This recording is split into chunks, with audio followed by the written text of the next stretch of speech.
welcome back to Daily Dhamma, a letter to our children. I'm Dhamma Bum, and I'll be your guide for today's guided meditation. Today is Monday, June 29th, and our theme will be patience. June's theme is right action, and in this last session today, we're going to look at how to temper our actions, and that's mostly through patience. Mondays, we look at the coming week. We get ready for what's ahead of us. We prepare. For those of you who are, hey, thanks, Dhamma Ji. We're all squared away with sound today. Please take a look at the description boxes for this and other episodes. And in about 24 hours, there will be a closed caption version with a transcript. The super thanks will also be turned on in about a day. It takes a while for them to get that cranked up. And the reason we do guided meditation is in the hopes that participants will want to practice on your own, in your own home, in your own garden. And for soundtrack, you can use silence, the birds, that's often what we use here, chanting or temple bells. In this group, the first part of our meditation is samatha, or serenity. That's about 10 or 12 minutes. And once we're down and in the groove, we move to panya, or wisdom. Some people call it vipassana, but it always goes in the same direction. Doesn't matter what you call it. First, we get serene, then we wise up. Wisdom never arises from a mind in turmoil. For beginners, the first part of this, the samatha part, might be adequate for a practice session. The second half that is basically a Dhamma talk, and that might be a little too much inside baseball for some folks. Anyway, we want to say thank you to Mrs. Dhamma for this is an especially nice flower arrangement today. To Dhamma Ji, to Eriko, to Brian. I'd like to say thanks to Mike and Ozzy, Sam, and Mitsuko, and anyone else who is here. If you shoot me a note, we'll give you a howdy. And with that, on my mark.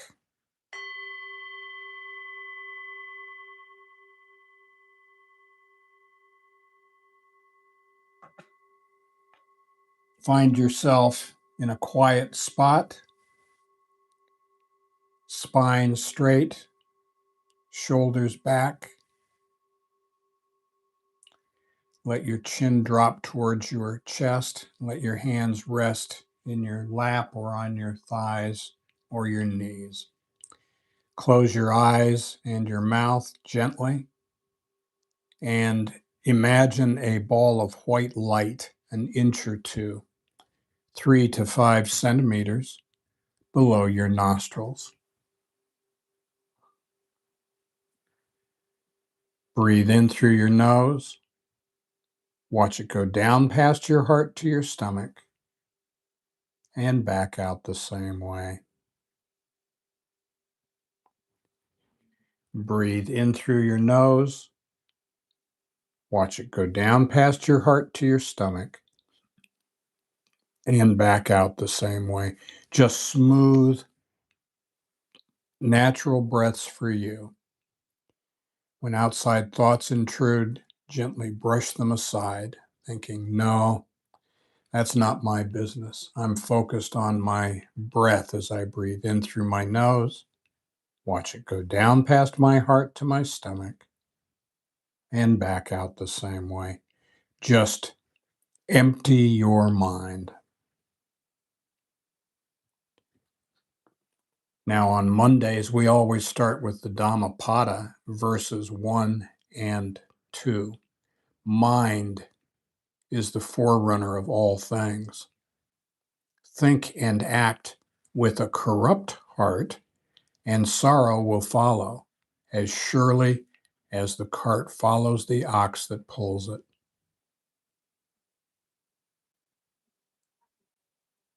Mind is the forerunner of all things. Think and act with a pure heart, and happiness follows, as surely as one's never departing shadow. So we are taught that it all starts in our heads. Our mind is what creates our moods, delusions, and obsessions, and they are all impermanent, anicca, unsatisfactory, dukkha, and not the self, anatta. And this is why we meditate. We meditate to calm our mind and tame our heart. We look at our thoughts, we examine them, we see them for what they are, and we let them go. And what we discover is that we're as happy as we want to be. Our attitude is entirely up to us, and we are not the boss. If we let go a little, we get a little serenity. If we let go a lot, we get a lot of serenity. But if we let go completely, that is, if we accept life just the way it is, we find complete serenity. We need to say a word about the human existence.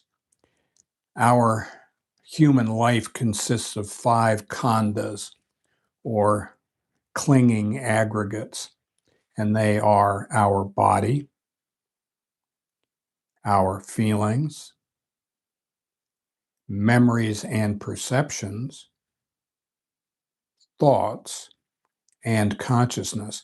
And they too are impermanent, unsatisfactory, and not the self. We are taught that they are like a lump of molten lead. We cannot touch it on the top. We cannot touch it on the sides or bottom. There's no place we can touch them without burning ourselves very badly. So we look at them and we let them go. Please join me in a thought experiment this morning. In your mind's eye, lift up and look down on your head, on your skull. And on the right, you will see your monkey mind. And your monkey mind is very busy, moving from mood to mood, and see the colors change from light blue to white to black to pink. Never steady, never one place for very long. And on the left, you will see a battalion of self-licking ice cream cones. And these are our thoughts. And they too are very busy. Mostly, they are sucking up to our mind and it's changing moods. And our monkey mind and our thoughts are also impermanent, unsatisfactory, and not the self. We look at them, we see them for what they are, and we let them go. Hi, Ms. Valaquez.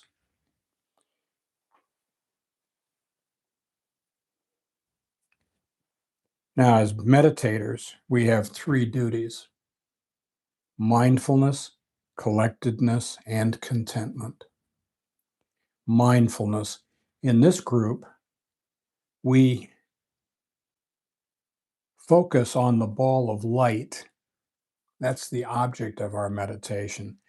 And we listen to the Dhamma talk, not to get attached to the talk, but to let the words wash over us and seep into our consciousness.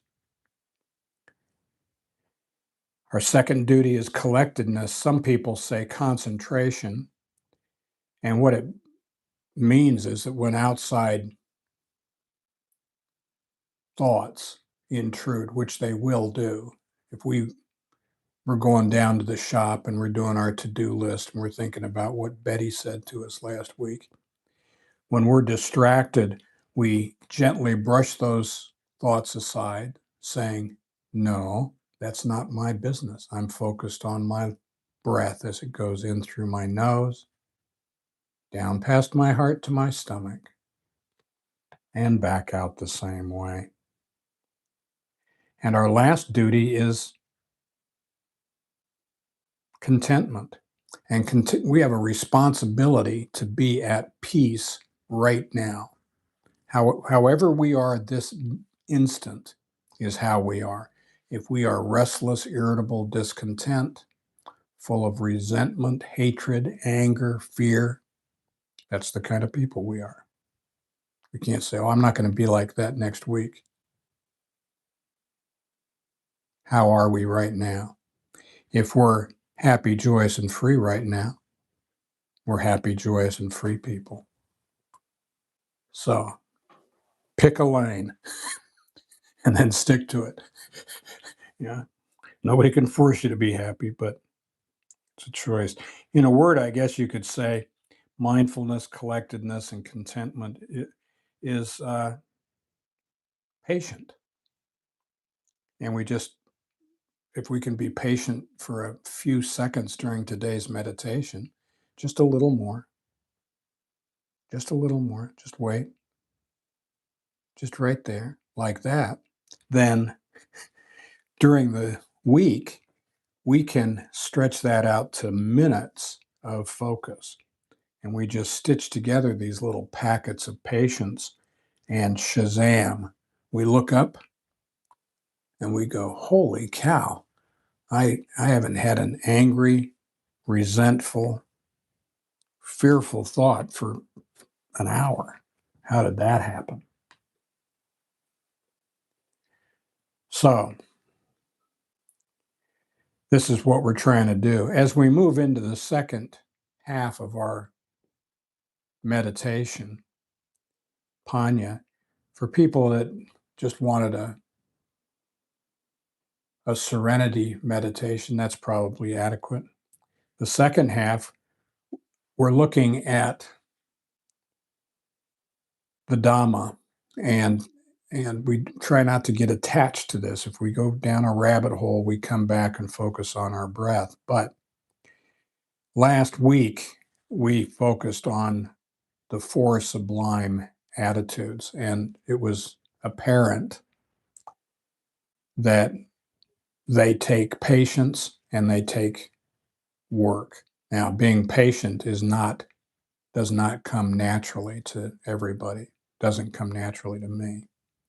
Here's what Ajahn Chah had to say about our practice. When it comes to training the mind, it is not easy to find a good standard if you haven't yet developed a witness within yourself. In most external matters, we can rely on others for feedback. But when it comes to the Dhamma, is it within our reach? Are we thinking rightly? And if it is right, can we let go of rightness, or are we still clinging to it? He continues, it's hard to do, very hard. It's hard in that it doesn't conform to our desires. Sometimes it seems like angels are helping out. Everything just goes right. But then we go and attach to that rightness, and before long, we go wrong, and it all turns bad. This is where it's difficult. We don't have a standard to gauge by. And that's Ajahn Chah from Food for the Heart. This is why we need a spiritual guide. We need somebody to whom we can turn who will tell us the truth, not tell us what we want to hear. And, when we're studying, especially this past month, when we're studying right action, there's a great temptation to try to capture it, to try to own it. This is mine, and then force it on others. This is right, and you have to do it, and I'll give it to you good and hard. But that frustration and self-righteous anger when people say, no, thank you, are sure signs that we've lost the plot. Now, that reads easy, but it does hard, as a lot of the Dhamma does. The whole point of the four sublime attitudes, loving kindness, compassion, empathy, and equanimity, the whole point is the opposite of being snippy. And yet, I feel so proud of my efforts, so justified to get my own way. If you just do it my way, everything would be perfect. That I just cannot abide anybody deviating in any way from my obsessions. In the name of oneness and peace, I'm ready to explode on anybody that even mildly thwarts my plans and schemes. My entitlements and my expectations is another way of putting that.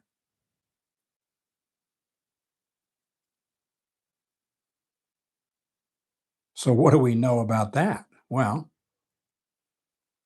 when we're dealing with the divine spark in others, and if we're dealing with other people, there is a divine spark. So even people we don't like have a spark of God within their breast. And when we're dealing with other people, our expectations are always resentments under construction. If I feel entitled to sprinkles and I don't get them, I'm going to be quite cross with the people I thought were responsible for meeting my needs. Humility is serving God and others with no thought of outcomes. And that's exactly where we need to take a sharp view of entitlements and expectations. We're told that selfless service is the way. Selfless service is serving God and others with no thought of the outcomes. We're not trying to pull a fast one or get things our own way or giving God a to-do list like he needs my advice. We practice the four sublime attitudes as a way of serving and supporting the divine spark in other people. We don't try to manipulate them into doing things our way. Our true purpose is to be of service to God and our fellows. And that's what we mean by selfless service. So let's unpack that a little bit.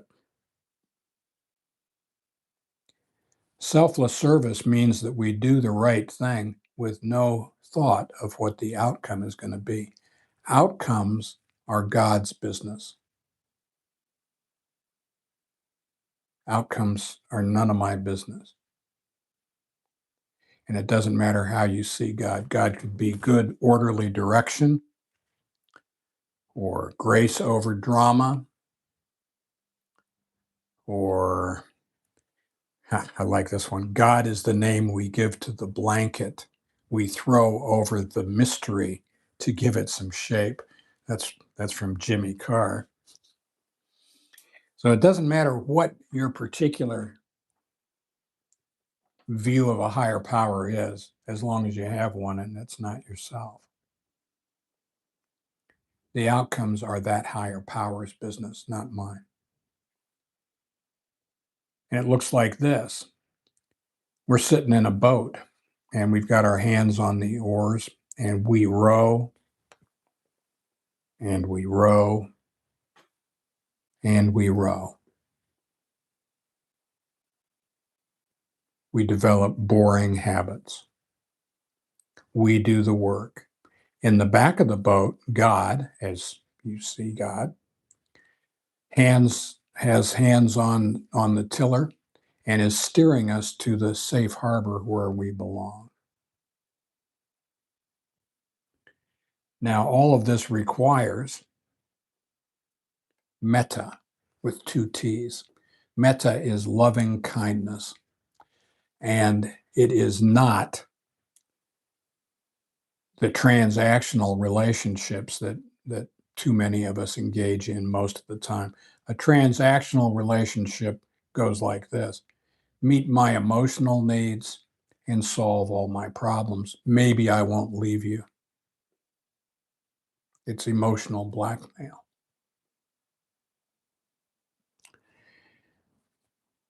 Instead of that, we look for reciprocal relationships, which is not emotional blackmail. It's mutual regard for the divine spark in the other.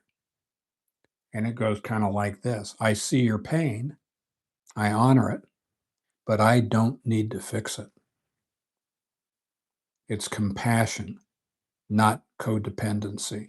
We let other people sort out their stuff without jumping in and interfering.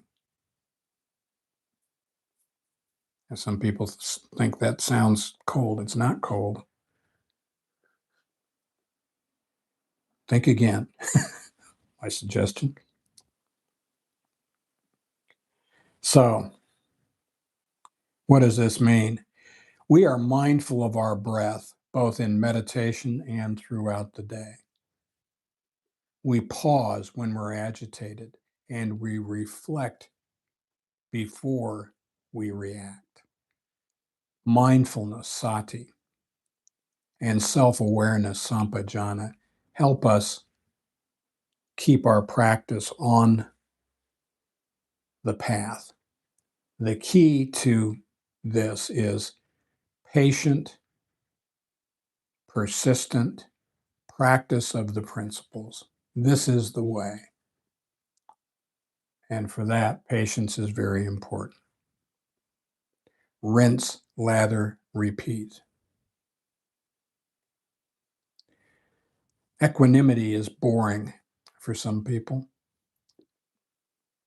You want to be exciting, do something crazy, you get all the excitement you want. We're going for equanimity. So this week, as we're going through our days, if we feel restless, irritable, and discontent, let's take a breath, step into the next room, sit down and put the earphones in, cue up this recording. Imagine a ball of light an inch or two below our nostrils. Breathe in through our nose. Watch it go down past our heart to our stomach and back out the same way. Namaste.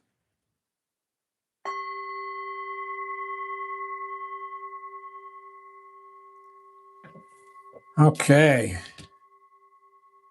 Thank you, Dhamma G. See you in a little bit. And I'm not sure how to read this name, but it ends in Velasquez, and we're happy to see you. And please come back if you like. We'll meet again on Friday, July 3rd at 3:45 p.m. Japan time. And if you're already here, you know how to get here. If you're listening to this afterwards, which most people do because most people have jobs and they're not unemployed geezers. If that's you and you'd like to join us in the guided meditation, the live stream, go to the Daily Dhamma episode for today, June 29th. Somewhere in the description box, you'll see a three-part description of how to get in here. and we'd encourage you to do that. Daily Dhamma, a letter to our children, the book upon which all of this stuff was based, is now available on Kindle Unlimited for free. So if you're a member of Kindle Unlimited, go ahead and download it. If this was useful, please subscribe, give us a thumbs up or a super thanks or whatever the Spirit moves you to do. And thank you very much for being here.